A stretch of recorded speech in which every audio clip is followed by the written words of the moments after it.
Dragi prijatelji, hrvatski ljudi, hrvatski građani, hvala vam od srca. Hvala svim ljudima u našim gradovima, u svim županijama, u Hrvatskoj, u inozemstvu, u Bosni i Hercegovini. Hvala vam na ovih 49 i nešto posto, što za mene nije samo brojka, nego jedan zalog, jedan zajednički, da bude malo i emocionalan kalež iz kojeg ćemo piti zajedno. A pit ćemo zdravu i čistu vodu.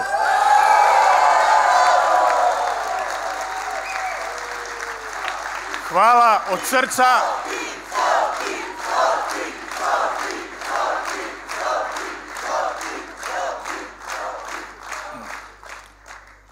Pružao sam i prije 5 godina ruku. Ja nisam indijsko božanstvo, nisam Šiva. Nemam puno ruku, samo jednu desnicu i jednu ljevicu. Učinit ću to opet prema onima koji imaju najveću odgovornost za Hrvatsku, a to je Vlada i to je vlast. I ovom prigodom ni o njima, ni o osobi s kojom ću se natjecati u drugom krugu neću govoriti. Reći ću i ponovit ću nekoliko važnih riječi.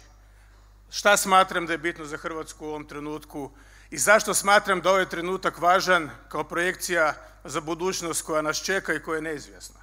Za Hrvatsku, za regiju, za svijet u cjelini.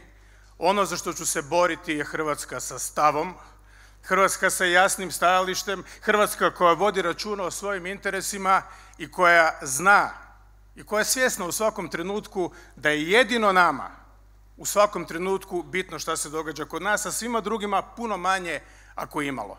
Borit ću se za pravnu državu, borit ću se protiv uzurpacije i nasilja vlasti, protiv ljudske prirode, protiv ljudske imovine i općenito protiv ljudskog dostojanstva, jer nažalost te vrste nasilja je u Hrvatskoj zadnjih godina bilo previše. Svatko tko razmišlja barem blizu tako, bit će moj saveznik i moj prijatelj, a nastojat ću da mi nitko ne bude neprijatelj. Hvala vam što ste za mene radili one male, nevidljive tehničke poslove, bez kojih ja ne bih bio ovdje. I to ne samo danas, nego nikada. Jer politiku nisam nikada vidio kao, no dobro, ima tu malo i taštine, da se ne lažemo. Jel' tako? Ali nikada, ni prije, ni u buduće, kao sredstvo za privatluk, za privatne ciljeve, nego kao jednu višu misiju, kao poziv koji je pun nekakvog sadržaja i smisla. I to vidim i danas, to osjećam i danas i nekako vjerujem da je taj žar prepoznalo puno naših ljudi i da su mi zato dali povjerenje. Kao što sam rekao jutros, ni ne sluteći da će nekoliko sati kasnije hrvatska skijašica ponovno nastupiti prema kući slavnih, rekao sam da je ovo samo jedan lauf, ovo je danas bio prvi lauf, prva trka i ona se u bilanci računa. Ne možemo reći kao da je nije bilo, ali ne budimo trijumfalisti, budimo realni, stojimo čvrsto na zemlji, svjesni da se moramo boriti na neki način ispočetka. I da je gotovo tek kad je gotovo, a kad je gotovo onda se kaže pogledajte semafor, onda se zna tko je pobjednik i ja sam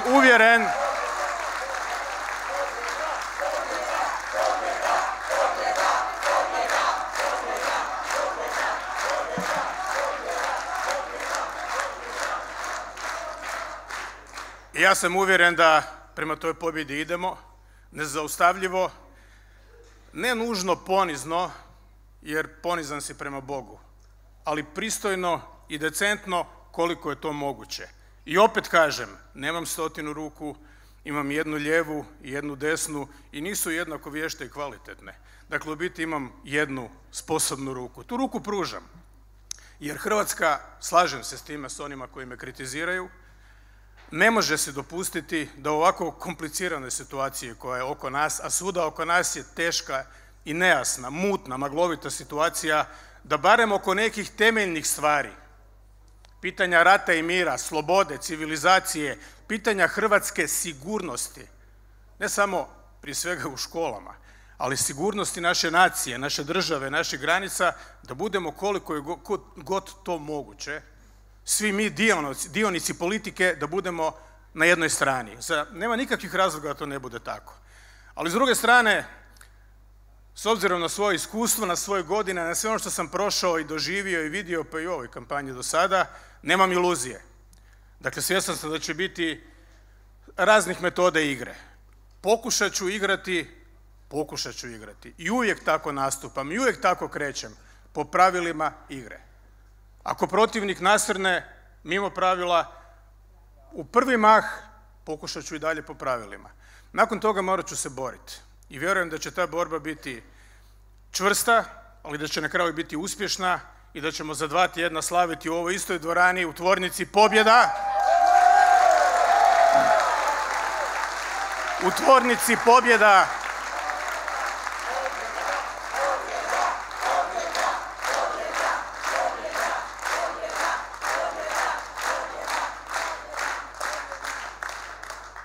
Htio sam reći u tvornici Pobjeda normalne Hrvatske, ali to je u stvari pogrešno, jer normalna Hrvatska je jako velika.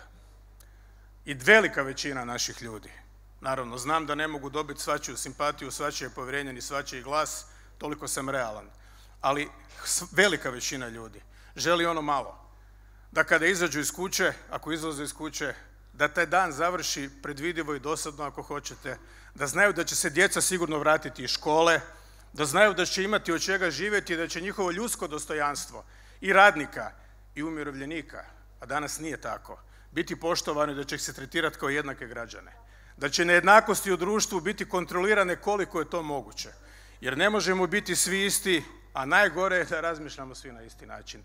Tek onda društvo nije slobodno i nije normalno.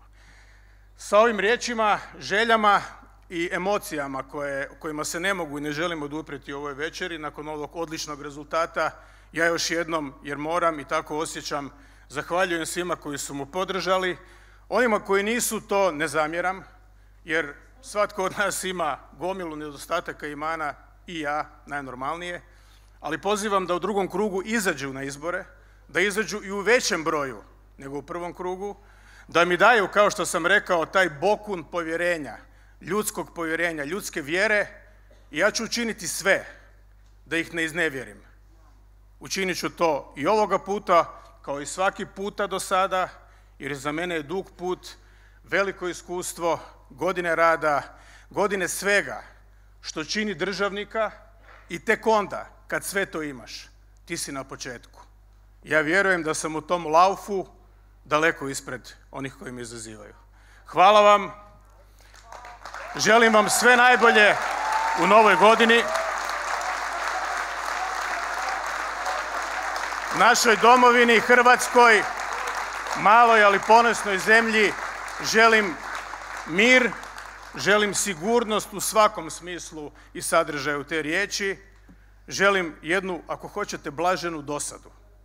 Da znamo što nas čeka sutra, da imamo vjeru u sebe i da se borimo za svoje interese. S tim na srcu i s tim na usnama, laka vam noć, vidimo se vrlo brzo. Živjeli!